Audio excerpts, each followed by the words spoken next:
From having both of your legs brutally severed in a turf mower, to breaking your back in the middle of nowhere and having to crawl kilometres to reach help, we count down 7 of Australia's most horrific farming accidents. Number 7. Adam Simmons. On October 15th, 2020, 36-year-old Adam was working as a contractor on a farm in the Riverina area in Western Australia. He was driving his tractor with a hay baler on the back when he stopped to do a routine check on the machine. Leaving the baler running, Adam climbed down and began inspecting it. But as he checked the machine's blades, suddenly his sleeve got caught. In an instant, his entire arm was pulled into the spinning blades, and his arm was completely ripped off at the elbow. Pain seared through his body. Bleeding profusely and fearing for his life, Adam sprinted to the tractor and drove 400 metres with one arm to find the other workers, who were stacking bales of hay in another paddock. When Adam finally reached them, they saw his horrific injury and quickly tourniquet his arm to stop the bleeding, but then had to wait hours for an emergency helicopter to arrive. Having lost so much blood, Adam fought to stay alive while they waited. His co-workers worked tirelessly to retrieve his severed arm from the baler, and he was then raced to hospital. He spent 9 hours straight in surgery, while doctors reattached his arm, and he has since regained feeling and some movement in his fingers. Doctors stated that Adam's quick response is what saved his life, and gave them the opportunity to reattach his arm. He was extremely lucky. Number 6. John Goida. It was 2017 when 79-year-old cattle farmer John Goida had just sold 350 female Angus cattle to a buyer who had requested they stay on Mr. Goida's farm until he could get his own yards up to scratch. John agreed, on the condition that the buyer would provide hay to him to feed the cattle while they were being kept on his farm. On this particular day, John was feeding the cattle in his yards and had a worker helping him. Using the tractor's forks, John picked up a round bale of hay. With the bale on top of the forks, John sat on the tractor and watched as his worker walked the cattle towards him from about 500 metres away. As he watched them walk through the gate towards him, he was unaware that he had left his hand on the lever that controls the forks. Silently, the forks rose higher and higher, slowly raising the bale of hay above John's head. Suddenly, John was smashed hard against the tractor, snapping his neck. The 300-kilogram bale of hay had fallen straight on his head. He was pinned underneath it. His worker raced over to get him out, and John's wife quickly called for help. He spent 12 weeks in hospital where doctors installed a halo vest, drilling into his skull to secure his neck so that it could heal. They also implanted a plate in his back as his C6 vertebrae was broken. But miraculously, John made a full recovery. He returned home to his cattle farm in Ferguson Valley, Western Australia, and states that in life you must keep looking forward. I never stop. You don't stop. I can do just as much now as I did before, if not more. Number 5. Will Picker. It was the summer in 2020 when sheep farmer Will Picker was mustering his sheep on a 2-wheeler motorbike on his isolated farm just outside Biggar in New South Wales. As he moved the mob of sheep through the rough Australian terrain, they suddenly took off down a steep rise. Trying to get them back, Will sped after them down the deep rise, and suddenly his front tyre jammed in a wombat hole. The bike flipped violently, throwing Will over the handlebars and down the slope. As he slammed down on the ground, he heard a gut-wrenching crunch as his vertebrae snapped. Screaming out in agony, he pulled out his phone to call for help, but as he held it up, he saw that he had no reception, not even enough for an SOS call. Stranded and in absolute agony, Will crawled nearly a kilometre to reach a roadside at his farm's boundary in the hopes he could get enough reception to call his wife. And when he finally reached the road, he desperately called his wife, but before he could tell her his location, the call failed. Luckily, Will's wife had a rough idea of where he would be and sped out to find her husband. It was 2 hours before she located Will, and when she found him, he was pale, cold, and lying on his front, unable to respond to her because he was in so much pain. A helicopter airlifted him to hospital where 20 doctors waited for his arrival. Treatment revealed that Will's fractured vertebrae were floating. They discovered that if they had moved a millimetre more and touched his spinal cord, they would have done permanent damage, and Will would have never walked again. But luckily, Will made a full recovery and was able to walk again, and he was finally returned to his sheep farm in New South Wales. Number 4. Lawrence Balcom. On the 8th of April in 2010, 44-year-old farmer Lawrence was working in the machinery shed on his family's rural property in Canawindra, New South Wales. As Lawrence cut steel with an angle grinder, he was unaware that a bucket of highly explosive material was sitting under the bench he was working at. As he pushed the steel into the blade of the grinder, sparks flew all around him, and suddenly one of them landed in the bucket of explosives. In an instant they ignited in a furious explosion. Lawrence was blown across the room.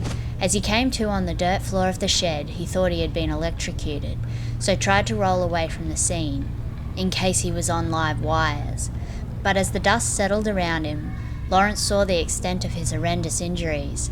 Every bone in his face was smashed, his left foot was torn off, and his clothes were incinerated by the flames, burning 75% of his body. Panicked, he began to crawl for help. He managed to get 30 metres towards the homestead, but realising he was losing too much blood, couldn't crawl any further, and in a desperate attempt to survive, started shouting out for help. Just as he started shouting, his mother arrived home from town and heard his cries. She raced over and saw her son lying on the ground, a bleeding, burnt and battered mess. He was flown to hospital and placed in the intensive care unit for 40 days, where doctors had to revive him multiple times as they desperately tried to stabilise his horrific injuries. After months in rehabilitation, Lawrence was able to return home to the family's property with his wife and children. He stated the experience changed his attitude to life, and his main priority now is just to look after his family. Number 3. Gail Shan. It was early in the morning on the 9th of August 2002, when Gail, an avid horse rider, and her husband Mac were putting in a new fence on their outback cattle station in Moranbah, Queensland, Australia. They were building the fence using a tractor with a post hole digger on the back, digging a hole to put one of the fence posts in. As the auger turned, spinning deeper and deeper into the earth, Gail had her hand on it, guiding it. Suddenly, the glove she was wearing got caught in one of the release pins. In an instant, it ripped her under the machine and spun her around and around like a rag doll, making a horrible gut-wrenching noise.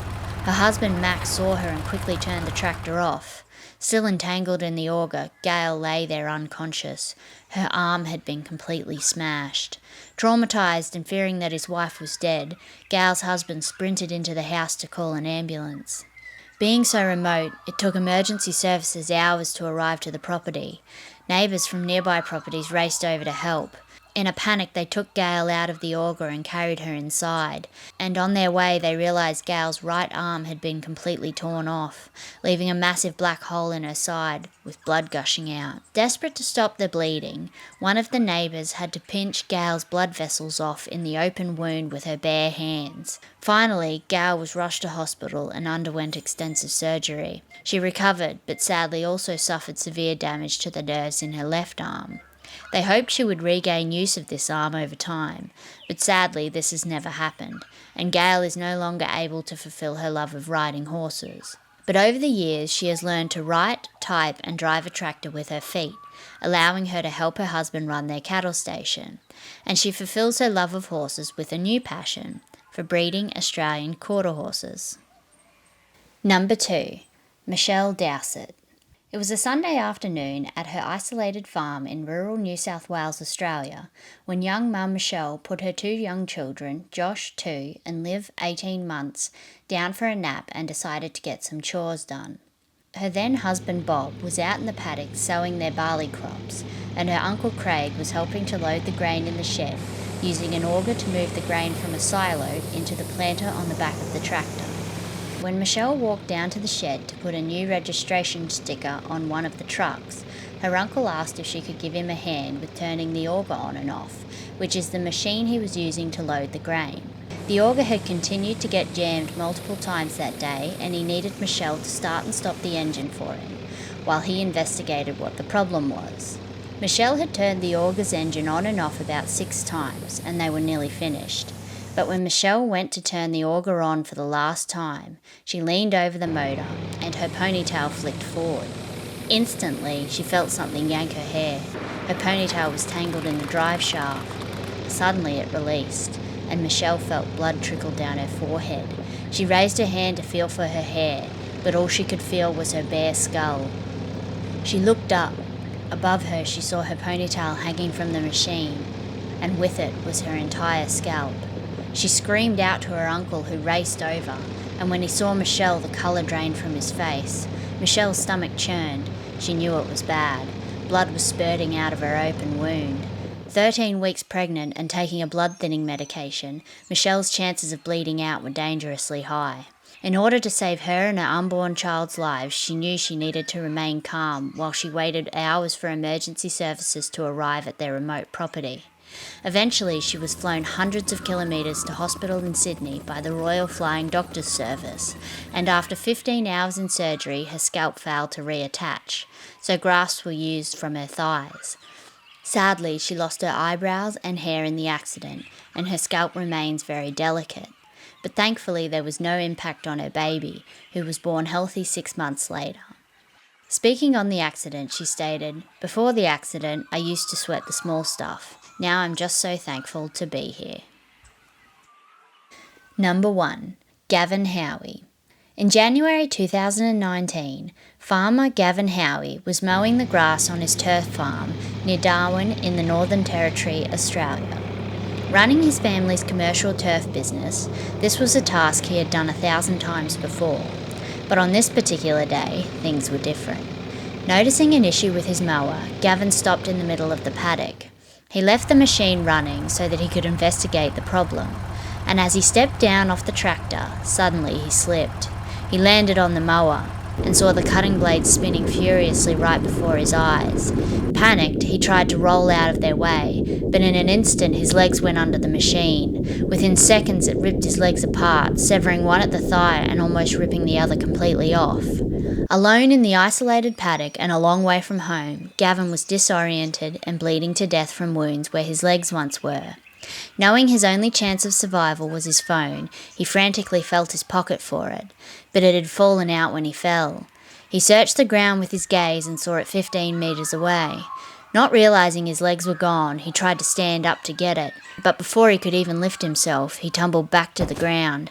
Desperate, he dragged himself across the paddock to reach it. With his wife Lauren and 2 children away on holiday in Western Australia, the closest person Gavin could call for help was his neighbour, who lived on a nearby farm. His neighbour immediately alerted the ambulance and sped over to help him, not knowing if he was going to find Gavin dead or alive. And when ambulance officers finally arrived, they were shocked to see Gavin still conscious, and even more shocked that he greeted them with a friendly "G'day."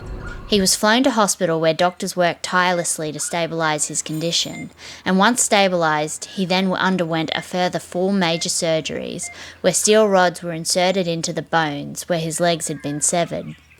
Over time, Gavin learnt to walk again and slowly began to sense the ground beneath him, which has allowed him to return to the rural life he loves most. Speaking on the accident, he stated, "Life's got to go on. There's no point being down about anything. It's not going to get you anywhere. You've got to make what you can in life. So that's what I'm going to do." That's it for this countdown. Catch you later.